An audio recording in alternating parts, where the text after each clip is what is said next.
एक परिवर्तन था पहले, जो पहले नोट भी किया था अपन ने। गौड़र बलजी ने वहां पे एक फुटनोट लगाया था कि ज्ञान योग मीमांसा पहले डालना है और भक्ति योग मीमांसा बाद में डालना है।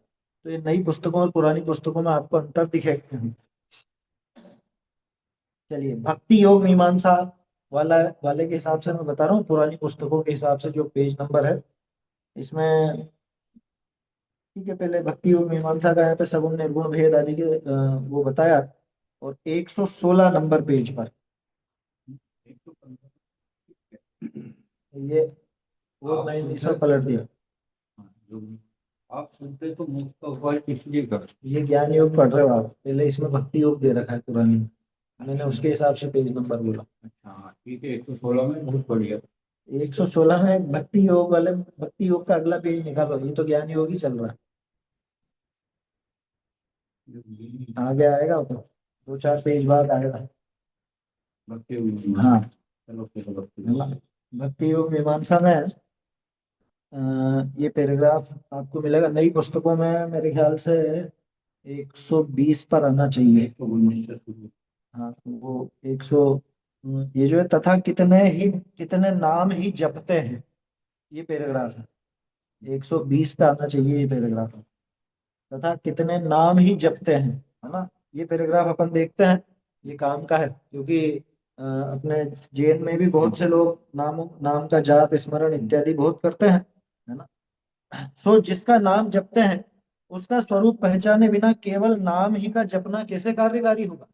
भाई कोरा नाम जपता रहे, जैसे अरहंत सिद्ध बोलता रहे, ऐसे अन्य मत में भी है, भक्ति योग में ही चलता है। हाँ, बस वो नाम ही तो बोलते हैं वो। भगवान का नाम गाते हैं, एक पक्ष ये बोलेगा एक पक्ष ये बोलेगा।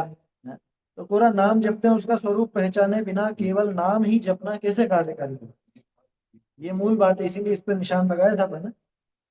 अरहंत और सिद्ध का नाम बोलता रहे, 108 जाप, 1008 जाप, भक्तामर का पाठ, पूजा करता है। पूजा भी करता रहे, वही लगा लो।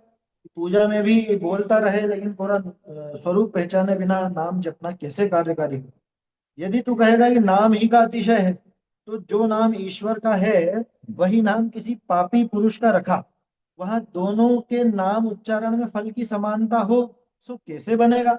अगर सिर्फ नाम की विशेषता होती, पूरे नाम के स्मरण मात्र से ही कुछ विशेष उपलब्धि हो जाती, तो मान लो जैसे महावीर स्वामी, अब लौकिक में तो जाने कितने लोगों ने महावीर नाम रख रखा है, तो पूरा महावीर महावीर महावीर महावीर बोलने से अब उसका नाम और उनका नाम समान है।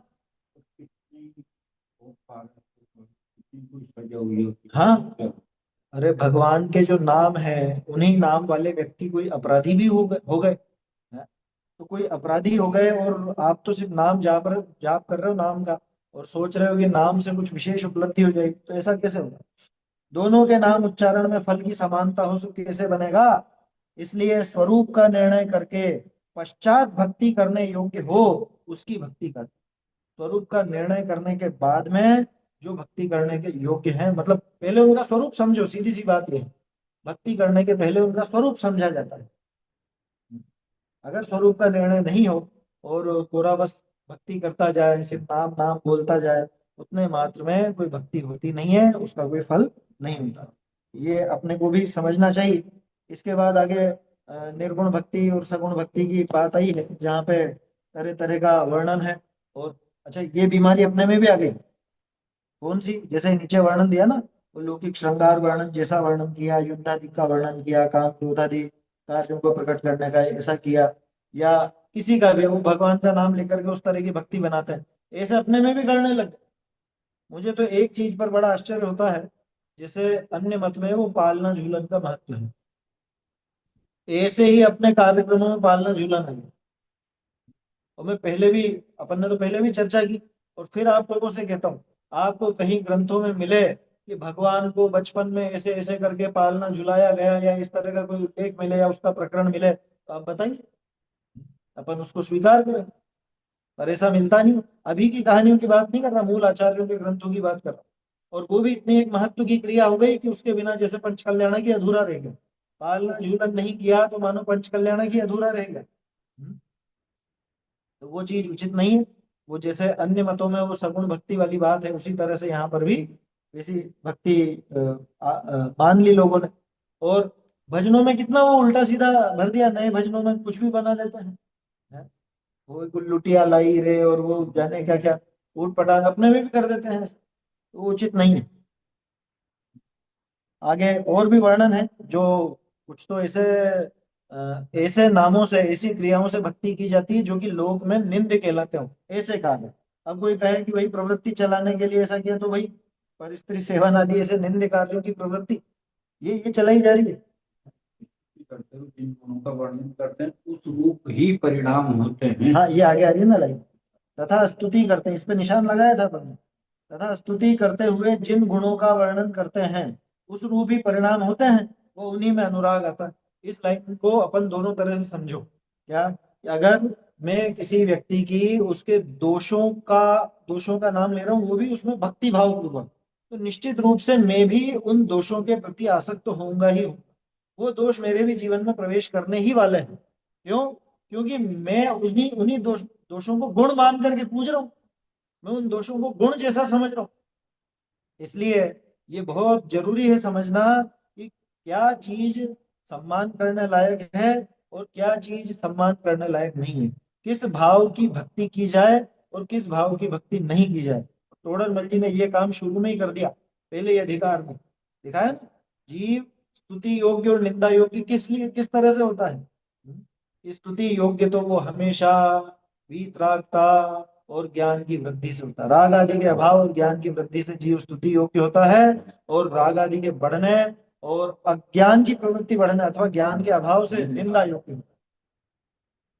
तो देखो क्या कहा है, काम क्रोधादि का वर्णन करते हुए खुद भी काम क्रोधादि रूप होगा या फिर काम क्रोधादि में अनुरागी होगा, तो ऐसे भाव तो भले नहीं है। इसलिए स्तुति में भक्ति में काम क्रोधादि भावों का वर्णन करके और श्रृंगार आदि का या रौद्र रूप आदि का वर्णन करके भक्ति करना उचित नहीं है ना। ऐसे ही फिर और श्रृंगार आदि का और दूसरे दूसरे आके बाके होने का या विषय सामग्री का। ठीक है, अपने में भी अगर नृत्य गाना भी करना हाँ, कराना, इस ऋतु वसंत आदि ऋतुओं में संसारितों में भी ऐसे विशेष सामग्री है। 122 को। हाँ, हाँ, ये नोट कर रखा है आपने। 190 पेज मिलता है इसके साथ। 190 पेज कौन सा, जो पूरा का पूरा एक पूरा पेज ही जो वर्णन करता है धर्म के नाम पे शिथिलाचार का।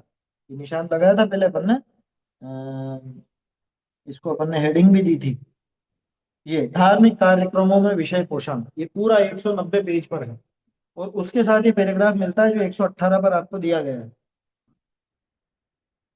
आपके में नई वाली पुस्तकों में 122 है, पुरानी पुस्तकों में 118, क्योंकि वो ज्ञान योग और भक्ति योग को पलट दिया उन्होंने। इसलिए वो पलटना भी इसलिए जरूरी था, टोडरमल जी ने हिंट दिया था, पुराने वालों ने नहीं पलटा। ठाकुर जी का अर्थ, अब ठाकुर जी के अर्थ यहाँ पे भगवान के लिए लेना। भगवान के लिए नृत्य गान आदि करना, शीत ग्रीष्म वसंत आदि ऋतुओं में संसारियों के संभावित ऐसी विषय सामग्री एकत्रित करना इत्यादि कार्य करते हैं। नाम भगवान का लेते हैं और उपयोग में खुद ले लेते हैं या ऐसी चीजें जुटा लेते हैं।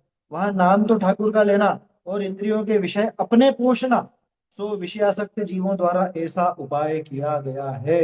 विषयासक्त जीव ऐसा ही उपाय करते हैं। अरे अन्य मत में तो ये क्या कहें, ये प्रोपेगेंडा बहुत चला। भगवान के नाम पर वो सामग्रियां इकट्ठी करके और खुद ही भोग लगाते। अब यही चीज धीरे धीरे उनसे प्रभावित होकर के जैन मत में भी, जैन दर्शन में भी देखने को, दर्शन तो नहीं कहना चाहिए, जैन धर्म के अवलंबियों में भी ऐसा दिखने को मिलने लगा है। क्या वो ऐसी हरकतें धर्म के नाम पर, भगवान के नाम पर वो सब चीजें जुटा ली जाती हैं, वो चीजें इकट्ठी कर ली जाती हैं और उसके बाद में फिर स्वयं उनका सेवन किया जाता है। अरे क्या कहें, इतनी ज्यादा निंदनीय क्रियाएं होने लगी। वो दक्षिण में जो चलती थी देवदासी प्रथा, अब इससे इससे नीचा और क्या काम होगा, इससे नीचे और क्या काम होगा। देवदासी प्रथा में क्या होता था कि वो स्त्रियां किसके लिए, कि भाई ये कन्याएं तो भगवान के लिए समर्पित हैं और उनका वो खुद ही हाँ, विषय सेवन करते। तो मतलब इतना खोटा काम भी भगवान के नाम पर, भक्ति के नाम पर किया जाए, ये तो बिल्कुल उचित बात नहीं। धर्म के नाम पर पाप क्रियाओं को बढ़ाना, ये कितना जबरदस्त पाप होगा, आप कल्पना। तो अन्य मतों की क्या बात करें, अपन तो अपने में सुधार करना है। धर्म के नाम पर कोई पैसा इकट्ठा करे और खुद उसका विषय सेवन करे, खुद विषय भोग करे, धर्म के नाम पर। अरे साहब, धार्मिक संस्था की गाड़ी है, इसमें डीजल पेट्रोल भरा, खुद काम में लेवे, खुद दौड़ाता फिरे इधर उधर, धर्म के नाम पर जो पैसा इकट्ठा करे वो खुद काम में लेने लग गया। मंदिर बन रहा है, उसमें जो सीमेंट आया उसमें से कुछ दो चार बोरियां अपनी तरफ भी ले लेवे कि भाई अपना भी मकान बन जाएगा मंदिर के साथ साथ। बहुत सी जगह ऐसी खोटी बातें सुनने को मिलती हैं। बहुत दुख होता है देख करके। इधर तो धर्म के नाम पर खूब खूब लोगों को बेवकूफ बनाया जा रहा है, और उधर खुद का साधन कर लिया जाता है विषय सेवन करके। नाम तो भगवान का लेते हैं, रथ यात्रा। रथ यात्रा। और घूम के वहां पे जाके जीवन करते हैं, है ना, जीवना तो आदि उसमें विषय भोग तो खुद का ही है। जो भी कार्यक्रम नाच गान का वहां पे रख लेते हैं। तो ये क्या करा, भगवान को घुमा के क्या करा तुमने, ये हाँ, रथ यात्रा में क्या किया वहां पर। बल्कि अभी तो ये भी देखने में आता है कि जितना भी बहुत जो दिखावे के कार्य हो रहे हैं, बहुत ज्यादा दिखावे के कार्य। हाँ। हाँ, ये वसंत आदि ऋतुओं में रथ यात्रा तो निकलती है, अपने यहाँ पे निकालने लग गए लोग। संसारियों के संभवित, पेज नंबर ये 118 पुरानी पुस्तकों में। नई पुस्तकों में 122। है ना, ये अंतर इसलिए कि ज्ञान योग मीमांसा और भक्ति योग मीमांसा में आगे पीछे कर दिया।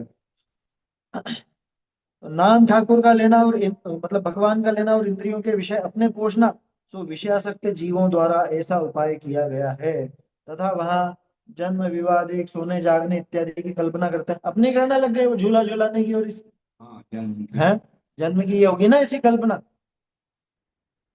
तो जिस प्रकार लड़कियां गुड्डे गुड्डियों का खेल बनाकर कौतूहल करती हैं, उसी प्रकार ये भी कौतूहल करना है, कुछ परमार्थ रूप गुण नहीं है। बल्कि अब तो ये देखने को आ गया क्या, 2-3 साल पहले का ही तो किस्सा है। महावीर जयंती पे वो घर घर में एक वो पालना बना लिया, और गुड्डे को, ये प्लास्टिक के गुड्डे को बिठा करके झूला झूलाने की महावीर जयंती मनाई जाती। ये भगवान महावीर का जन्म। अरे तुम गुड्डे गुड्डी का खेल कर रहे हो ये भगवान के नाम पर। ये बिल्कुल ये का ये हो गया, पहले तो अन्य मत में था, ये अपने में आ गया। उनमें तो बाल रूप ही बनाया जाता था, अपने यहाँ तो बाल रूप का कोई उपाय है। और यही बड़े रूप में वहां होने लग गया। वो कहाँ का झूला था वो, मेन। मैनपुरी का झूला, मैनपुरी का प्रसिद्ध झूला, और उसमें झूला झूलाया जाएगा। भैया ये कहाँ है, विचार तो करो। दिखा क्या रितेश भाई कहीं पे, अपने शास्त्रों में कहीं पे वर्णन आया क्या, पुराणों में, कि भगवान को झूला झूलाया गया देवों के द्वारा? मैंने तो कहीं नहीं पढ़ा इस तरह। कहीं पढ़ने को मिले तो बताओ।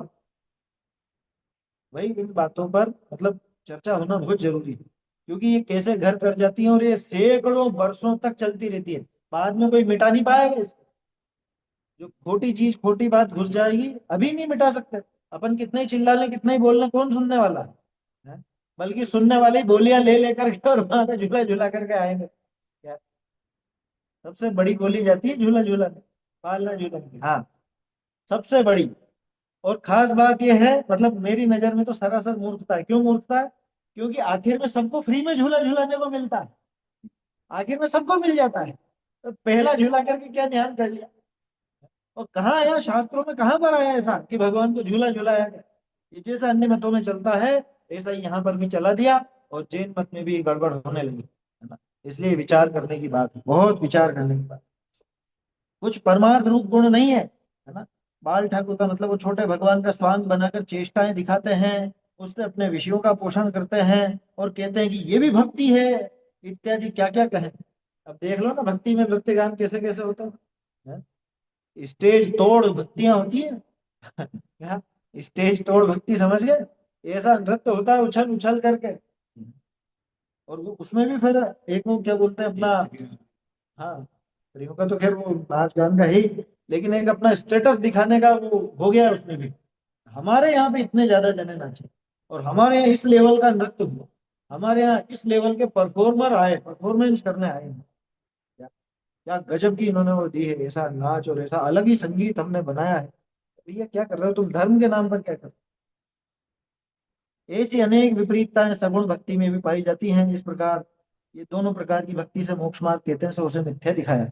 ये बात तो थी भक्ति योग की, जो कि बाद में आनी थी। इसीलिए ये लाइन भी सिद्ध कर रही है इसको, दोनों प्रकार की भक्ति से, है ना। खैर ये भक्ति योग की बात थी। आगे ज्ञान योग। नई पुस्तकों में ज्ञान योग पीछे मिलेगा। 100 ज्ञान योग कहाँ पे चालू हो रहा है नई में? 115 पे। ज्ञान योग तो 115 पे नई में चालू हो रहा है, पुरानी में 118 पे चालू। अब अन्य मत प्ररूपित ज्ञान योग से मोक्ष मार्ग का स्वरूप बताते हैं।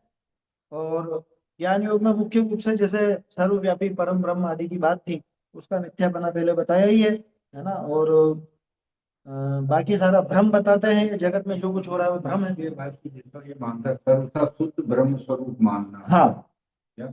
निश्चयभाषी जैसा प्रकरण है इसका पूरा। और आप शुद्ध है तो मोक्ष का उपाय किस लिए करता क्यों है। करना है? अगर खुद वर्तमान में पर्याय में शुद्ध बैठा हुआ है, तो ये बताओ मोक्ष की आवश्यकता किसको है और मोक्ष का उपाय किसको करना है? और ये तो ये बात की जीवन आप शुद्ध ब्रह्म तब कर्तव्य क्या रहा। कर्तव्य क्या रहा?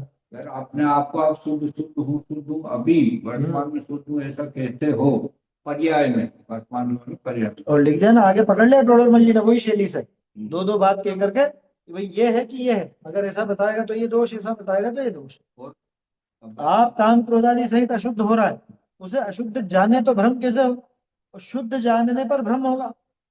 वर्तमान में अगर अशुद्ध है और उसको शुद्ध जानता है तो भ्रम है। तो झूठे भ्रम से अपने को शुद्ध ब्रह्म मानने से क्या सिद्धि है ना। आगे और इसी का वर्णन है विस्तार से, है ना। मैं ब्रह्म हूँ, ब्रह्मो हम, इस तरह की बात आती है, उसका भी निराकरण है। देखिए, ये जो बड़ा पैराग्राफ है इसमें नीचे की चार पंक्तियां देखते हैं। पुरानी पुस्तकों में 119 पर, नई पुस्तक में शायद 116 पर होगा, है।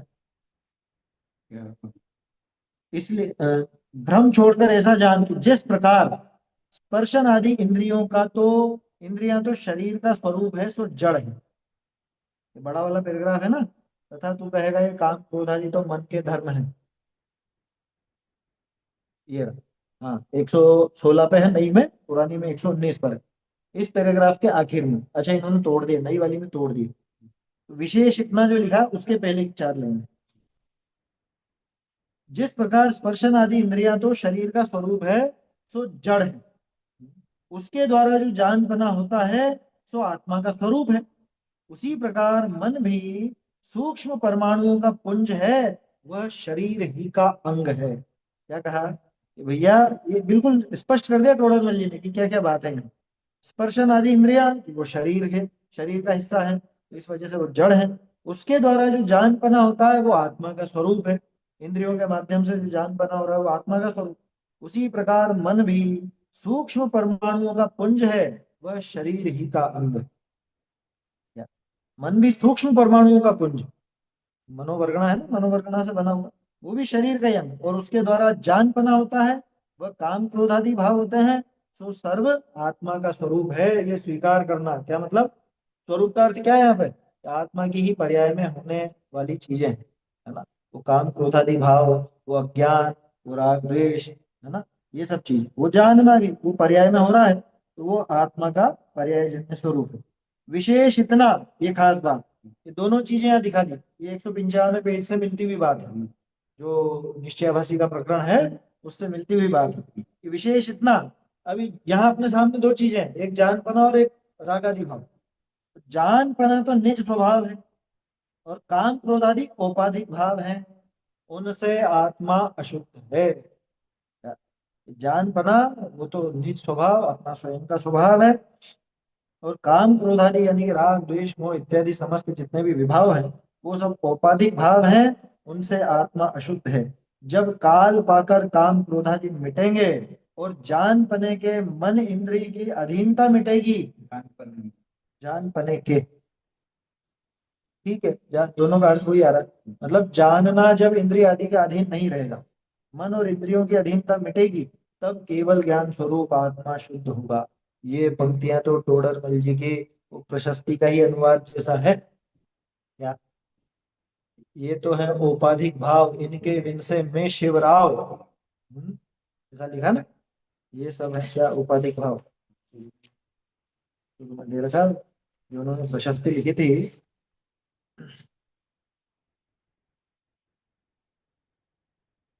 ये कर्म उदय को कारण पाए, रागादिक हो है दुखदाय, ते मेरे औपाधिक भाव, इनके इनको विनशय में शिवराव। ये इनके नाश होते ही मैं शिवराय, मैं मोक्षाधिपति। तब ये की यही लाइन आई, काल पाकर काम क्रोध आदि मिटेंगे और जान बने के मन इंद्रिय अधीनता मिटेगी, तब केवल ज्ञान स्वरूप आत्मा शुद्ध होगा। तब जाके आत्मा शुद्ध हो जाए, केवल ज्ञान। देखो इसके बाद मन बुद्धि अहंकार आदि की बात है, इसमें से एक लाइन अपने को लेनी है, तीसरी, इनको अपना जानकर, किनको, ये जो काम क्रोधादि भाव है, राग द्वेष आदि, राग द्वेष मोह, इनको अपना जानकर औपाधिक भावों का अभाव करने का उद्यम करना योग्य है। क्या संतुलित लाइन है। ये मेरे हैं कि नहीं है, कि हैं, पर्याय में है। मेरी पर्याय में पैदा हुए मोह राग द्वेष आदि, इनको अपना जानो। कैसा जानो, कि अपने तो है लेकिन अपना स्वभाव नहीं है, विभाव है। और अपना जानकर औपाधिक औपाधिक भावों का अभाव करने का उद्यम करना, इनका नाश करने का उपाय करना। नाश करने के लिए सबसे पहले स्वीकारोक्ति जरूरी है। जो ये स्वीकार ही नहीं करेगा, अरे नहीं, है ही नहीं, है ही नहीं, तो वो क्या नाश करेगा। थोड़ा है ही नहीं, तभी तो तो जाए। फोड़े का उपाय क्यों करने लगेगा, है ना। अगर वो, अरे डॉक्टर पहले ये विश्वास ही तो दिलाता है, जैसे टोडरमल जी ने विश्वास दिलाया दूसरे अधिकार के बाद में, तीसरे अधिकार के बाद में, कि हमने जो जो ये विभाग, ये सारी पर्याय दिखाई है, ये सब तुझ पर हुई कि नहीं, ये सब तुझ पर बीतती है या नहीं। हम्म, तो पहले विश्वास दिलाया जाता है। कोई भी व्यक्ति मरीज है, वो कभी भी अपना इलाज कराने को तब तैयार होता है जब उसको उस बात का विश्वास आए कि हाँ मुझे ये बीमारी है। अच्छा, लेकिन आज जमाना दूसरा है। आज तो बीमारी नहीं हो तो भी इलाज कराने पहुंच जाते हैं।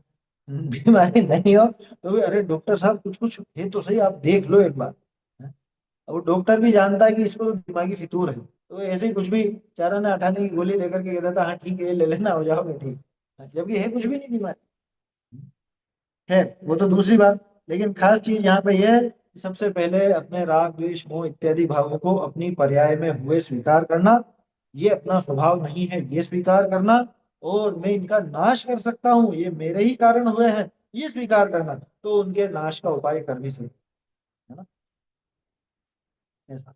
और जिनसे इनका अभाव न हो सके और अपनी महंतता चाहें, वे जीव इन्हें अपने न ठहरा कर स्वच्छंद प्रवर्तित है। ये स्वच्छंदी निश्चय भाषी की बात है, कि जो अभाव तो नहीं कर सकते और फिर भी खुद का वो दिखावा करना चाहते हैं। वो मालूम कैसी बात करते हैं? अरे इनमें क्या धरा, ये इन क्रियाओं में क्या धरा। वो धार्मिक क्रियाओं का निषेध भी इसी तरह से करते। इन क्रियाओं में धर्म थोड़ी ना। क्या होता है, भक्ष भक्षण छोड़ देने से क्या होता है, छना पानी पीने से क्या हो जाता है, रात्रि भोजन छोड़ देने से क्या हो जाता है। इनमें कोई धर्म थोड़ी ना। ऐसी ऐसी बातें करते हैं, क्यों, क्योंकि खुद को महंत दिखाना है, लेकिन मेहनत कुछ करनी नहीं। वे जीव इन्हें अपने न ठहराकर और आगादि विकारी भावों को अपने नहीं कह करके स्वच्छंद प्रवर्तते हैं। काम क्रोधादिक भावों को बढ़ाकर विषय सामग्रियों में व हिंसादिक कार्यों में तत्पर होते हैं। ये सिर्फ अजैन की बात नहीं है, जैन भी इस तरह से प्रवर्तता है। देख लो, काम क्रोधादि भावों को बढ़ाकर विषय सामग्री में हिंसादि में तत्पर हो जाता है। उसको जरा भी विचार नहीं होता कि इन भावों से मेरा कितना बुरा हो। देखिए आगे, अहंकार आदि के त्याग की बात है। ये पैराग्राफ अच्छे हैं, इसको पढ़ता हूं मैं। तथा अहंकार आदि के त्याग को भी वे अन्यथा मानते हैं। सर्व को परब्रह्म मानना, कहीं अपनत्व न मानना, उसे अहंकार का त्याग बतलाते हैं। सो मिथ्या है, क्योंकि कोई आप है या नहीं। यदि है तो आप में अपनत्व कैसे न माने। यदि आप नहीं है तो सर्व को ब्रह्म कौन मानता है। अब देखना, अहंकार का त्याग के साथ, इसलिए शरीर आदि पर में अहम बुद्धि न करना, वहां कर्ता न होना, सो अहंकार का त्याग है। अपने में अहम बुद्धि करने का दोष नहीं है। ऊपर वाली पंक्तियां काम की नहीं थी, ये पंक्तियां हैं काम की। क्या, शरीर आदि पर पदार्थ हैं, उनमें अहम बुद्धि मत करो, वहां कर्ता मत बनो। ये अहंकार का त्याग है। वास्तव में अहंकार का त्याग इसी को, खुद में जो अहम बुद्धि आ गए उसको अहंकार नाम नहीं देते, और वो कोई दोष नहीं कहलाता। अरे सीधा सा है, एक छोटा सा लौकिक उदाहरण देता हूँ। चक्रवर्ती खुद को चक्रवर्ती कहेगा या नहीं, खुद को चक्रवर्ती मानेगा या नहीं। अब वो कहेगा मैं चक्रवर्ती हूँ, तो आप क्या ये कहोगे कि अरे देखो कितना घमंडी है, खुद को चक्रवर्ती बोलता है। इस लौकिक उदाहरण है, उसको वहीं तक रखना। बस उसी तरह से स्वयं का जो स्वरूप है उसमें अहम बुद्धि आवे तो वो अहंकार का कोई दोष नहीं है। ये अहंकार पर इतनी बात क्यों कर रहे हैं, क्योंकि अन्य मत में वो अहंकार, बुद्धि, महान तत्व, इस तरह से नाम आते हैं। आया समझ। प्रकृति, प्रकृति से अहंकार, है ना, वो आगे आएगा मेरे ख्याल से, उसमें सांख्य मत की मीमांसा में है। प्रकृति महान तत्वहंकार तस्मात् गणश्च षोडश का है, ऐसा है वो छंद। प्रकृति से महान यानी महत्त्व पैदा होता है। उससे अहंकार होता है, और उससे 16 गण होते हैं, ये उनके मत में माना जाता है। तो वो जो अहंकार को अलग से दिखाते हैं कि भैया जो स्वयं का स्वरूप है उसमें अहम बुद्धि करने का कोई दोष नहीं है। भाई मैं खुद को मैं तो समझूंगा ना, स्वयं को स्वयं नहीं माने तो किस काम है? तो अहंकार का त्याग कैसे है, या अहंकार कैसा स्वीकार करना? कि शरीर आदि पर में अहम बुद्धि न करना, वहां करता न होना, तो अहंकार का त्याग। अपने में अहम बुद्धि करने का दोष नहीं। अब देखो आगे, ये बढ़िया पैराग्राफ है ये भी, राग द्वेष का त्याग कैसे होता है। तथा सर्व को समान जानना, किसी में भेद नहीं करना, उसको राग द्वेष का त्याग बतलाते हैं। वो भी मिथ्या है, क्योंकि सर्व पदार्थ समान नहीं है। ये क्या बात कर रहे हो? कभी तो कहते हो सबको सबको समान दृष्टि से देखो। कि वो हम जो समान दृष्टि से देखने को कहते हैं, वहां राग द्वेष छोड़ करके देखने की बात करते हैं। उसको समान दृष्टि, सम दृष्टि है, समत्व परिणाम, समता भाव, वीतराग परिणति, चारित्र धर्म, ये सब नाम दिए जाते बहुत से कहते हैं, आप भेदभाव करते हो, हैं। आप पास क्यों नहीं जाते हो, उनका नमस्कार क्यों नहीं करते हो। हाँ, ये उसका जवाब है। भाई किसी में भेद नहीं करना, उसको राग द्वेष का त्याग बतलाते हैं, वो भी मिथ्या है। क्योंकि सर्व पदार्थ समान नहीं है, कोई चेतन है कोई अचेतन है, कोई कैसा है कोई कैसा है, उन्हें समान कैसे माने? क्या रबड़ी और गोबर एक ही थाली में रखा जा सकता है? भाई गोबर को गोबर समझा जाएगा, रबड़ी को रबड़ी समझा जाएगा। अब उसके बाद में समत्व भाव जो है वो आगे की चीज है, असली, है ना? तो समता तो ये है कि गोबर में द्वेष ना हो, रबड़ी में राग ना हो। बात ये नहीं है कि थाली में सजाया किसको जाए किसको नहीं, उससे कहा भी नहीं। वहां ऐसा रहेगा, और ये कहते नहीं नहीं किसी में भेद मत करो, सबको समान, सबको समान नहीं देखा जा सकता, है ना? क्योंकि वो देखा जाएगा पर्याय के आधार से, और पर्याय में अंतर जो है उसको यथार्थ स्वीकार करना ही चाहिए, क्योंकि उसे स्वीकार नहीं करे तो पूर्णता का उपाय भी नहीं कर सकते। हमारे क्या है, हाँ, देखो, सर्व पदार्थ समान नहीं है, कोई चेतन है कोई अचेतन है, कोई कैसा है कोई कैसा है, उन्हें समान कैसे माने? इसलिए पर द्रव्यों को इष्ट अनिष्ट न मानना सो राग द्वेष का त्याग है। पर द्रव्यों को इष्ट अनिष्ट नहीं माना जाए, वो वास्तविक समभाव है, वो राग द्वेष का त्याग कहलाता है। इष्ट अनिष्ट बने की बुद्धि छोड़े तो। पदार्थों का विशेष जानने में तो कुछ दोष नहीं है। विशेष मतलब समझते हैं ना, विशेष माने अंतर, विशेष माने उनमें जो फर्क है वो। तो पदार्थों का जो विशेष है उसको जानने में कोई दोष नहीं है, उसमें कोई राग द्वेष नहीं है। विशेष जानो। अच्छा देखो, उसमें आया तो था अपने क्या बोलते हैं स्वरूप संबोधन में, स्वर स्वम परम विद्धि तत्रापि, है? ये स्व और पर को जान करके, लेकिन वहां पे मोह भाव का त्याग। तो नहीं कर पाओगे। हाँ, पर द्रव्यों को इष्ट अनिष्ट न मानना सो राग द्वेष का त्याग है। पदार्थों का विशेष जानने में कुछ दोष नहीं है, ठीक है ना? ऐसी वो अन्यथा कल्पना जो अन्य मत करते हैं उसका और वर्णन है। इसके बाद बढ़िया पैराग्राफ है, सो देखो झूठ, यहाँ से। इसके पहले जो इसका प्रश्न है वो भी पढ़ लेते हैं। जब कोई पूछे तब कहते हैं ये तो शरीर का धर्म है। एक सेकंड, इसको पूरा ले ही लेते हैं। इसी प्रकार अन्य मोक्ष मार्ग रूप भावों की अन्यथा कल्पना करते हैं, तथा ऐसी कल्पना से कुशील सेवन करते हैं। ये तो खैर अभी ऐसी बीमारी तो अपने यहाँ पर नहीं है धर्म के नाम पर। अभक्ष भक्षण करते हैं, वर्णादि भेद नहीं करते, हीन क्रिया आचरते हैं, इत्यादि विपरीत रूप प्रवर्तते हैं। जब कोई पूछे तब कहते हैं कि ये तो शरीर का धर्म है, अथवा जैसी प्रारब्ध भाग्य है वैसा होता है, अथवा जैसी ईश्वर की इच्छा होती है वैसा होता है, हमको तो विकल्प नहीं करना। हाँ, वहां पे वो बाहरी आचरण में वर्णादि भेद नहीं करते, अपना जहाँ विषय सेवन करना हो वहां पर।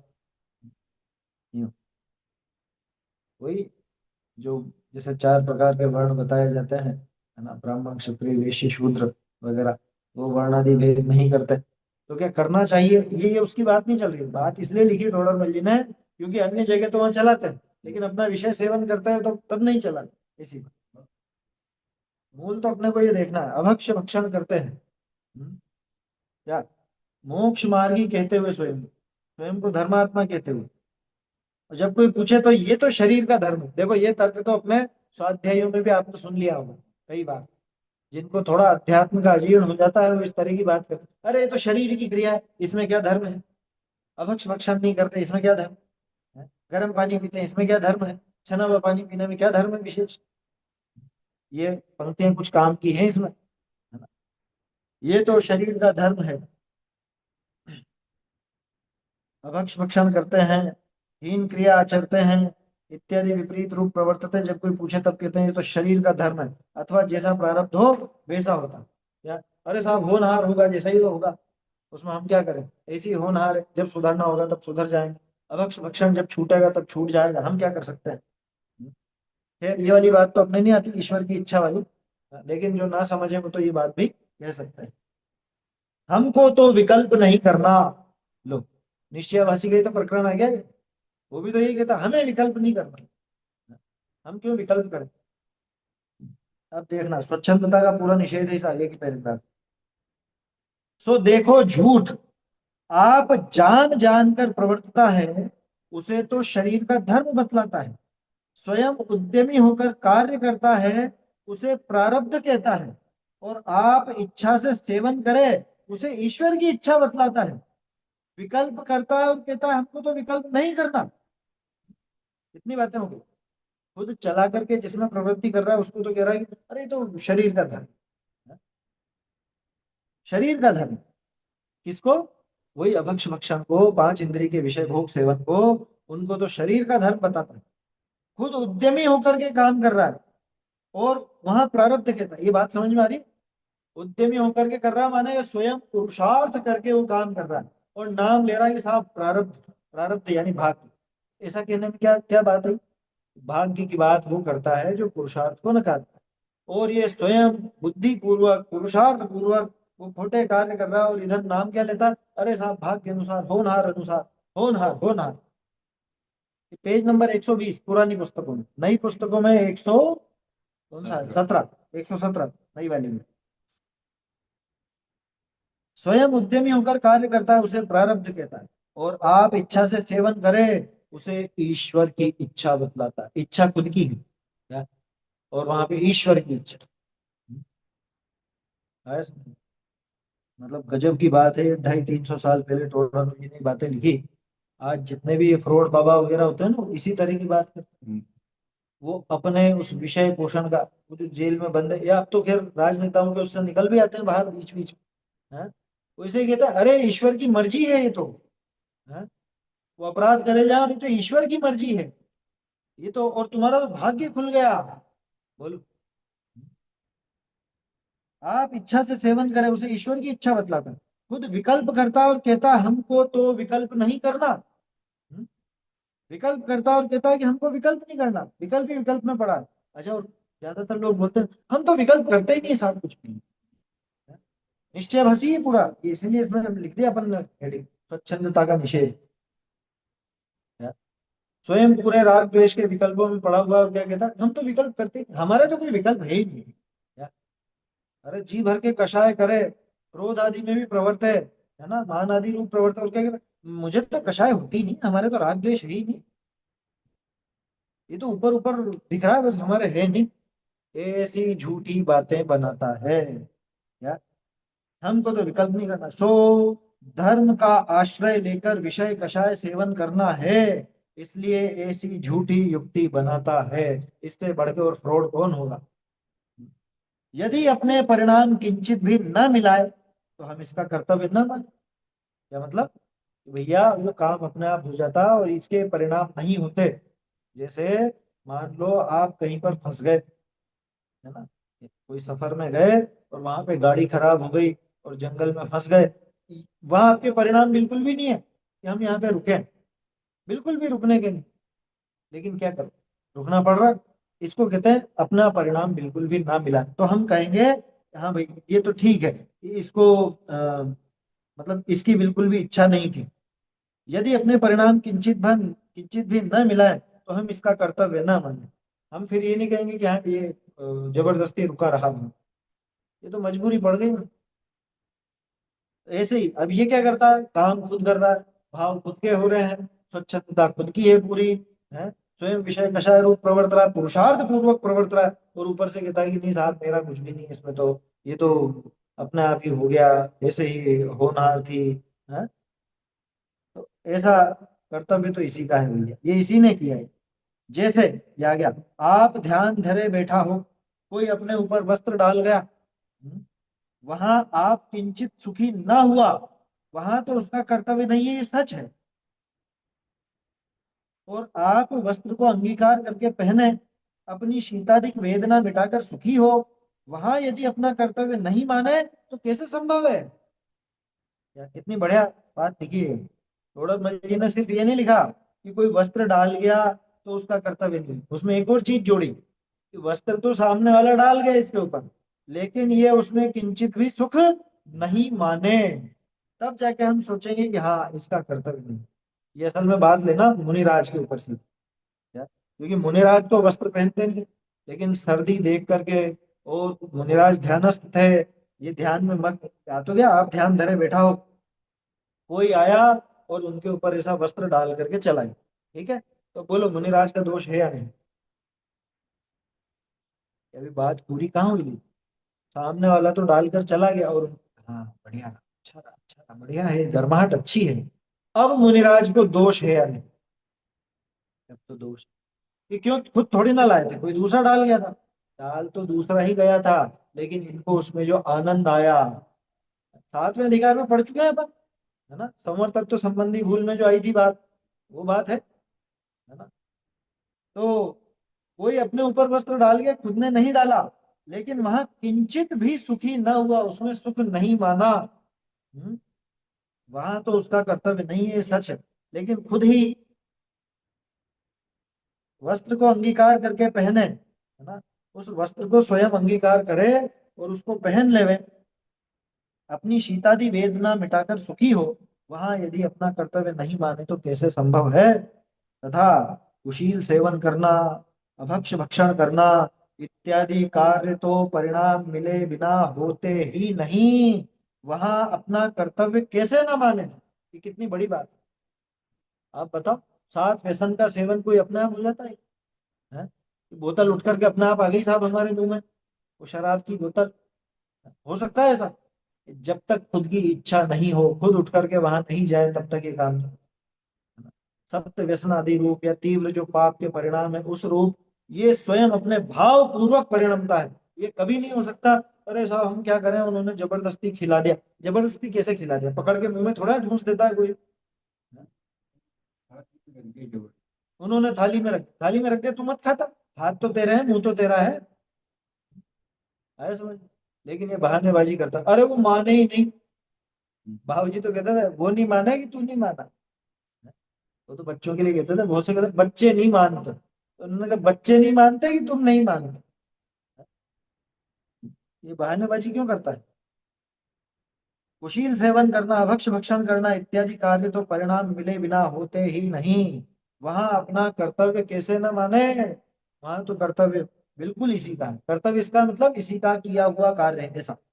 इसलिए यदि काम क्रोध आदि का अभाव ही हुआ हो, तो वहां किन्हीं क्रियाओं में प्रवृत्ति संभव ही नहीं है। का किन्हीं क्रियाओं में, बहुवचन है ना, किन्हीं आएगा। यदि काम क्रोध आदि का अभाव ही हो गया तो वहां किन्हीं क्रियाओं में प्रवृत्ति संभव ही नहीं। हाँ, तो फिर किसी भी क्रिया में लगाना पड़ेगा। हाँ, किसी भी प्रकार की क्रिया में प्रवृत्ति तभी संभव होगी जब काम क्रोधादि होंगे। अगर काम क्रोधादि का अभाव हो चुका है, इसका मतलब है कि अब कोई क्रिया चलेगी। आप देखो ना, अरहंत दशा होने के बाद कौन सी क्रिया होती है? हम्म? कौन सी क्रिया होती है? एक गमन आदि जो हो रहा है वो स्वयं में हो रहा है, इसके अलावा तो और कुछ क्रिया होती ही नहीं। वो भी उनकी तो है ही नहीं ना, वो तो कह रहे हैं अपन यहाँ पे शरीर की क्रिया के ऊपर बोल रहा है ना ये उसके अलावा ऐसी कौन सी शारीरिक क्रिया है जो बिना भाव के हो रही है? आप कुछ भी खा रहे हो, कुछ भी पी रहे हो, घूम रहे हो, फिर रहे हो, किसी से बात कर रहे हो, कौन सी ऐसी क्रिया है जो बिना भावों के, बिना राग आदि के हो रही है? काम क्रोध आदि का अभाव हो जाए तो उन क्रियाओं में प्रवृत्ति संभव ही नहीं है।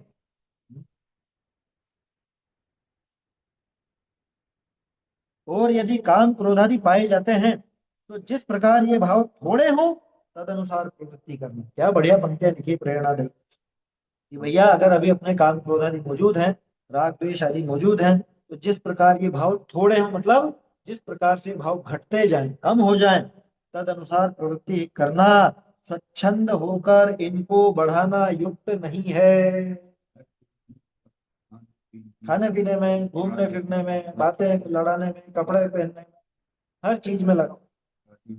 हम्म। कि कम से कम भाई इंसान देखो, ये अपने को पता है कि अभी अपनी गृहस्थ दशा है, तो बाहर के पाप सारे तो छूटेंगे नहीं, लेकिन अपन उनको सीमित तो कर सकते हैं।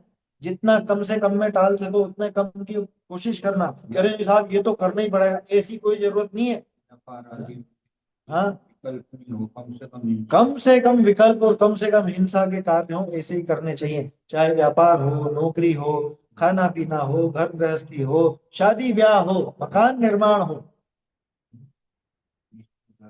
अपनी प्रयोजन पूर्ति उतनी ही रखनी। क्या, ज्यादा व्यवहार बढ़ाना भी नहीं लौकिक में भी। क्या, क्योंकि वहां पे काम क्रोध आदि भाव बढ़ते ही बढ़ते हैं, राग और द्वेष बढ़ते ही बढ़ते हैं। हाँ, क्या बोलते हैं वो? आना है, आना, आना था घर पर पधारना। क्या आप आते ही नहीं हो? आओ कभी तो आप भैया क्या करना है। कहावत है ना, वो एक दूसरे की आंख में उंगली देगी, इसने भी उंगली दिया, वो भी उंगली देगा आंख में।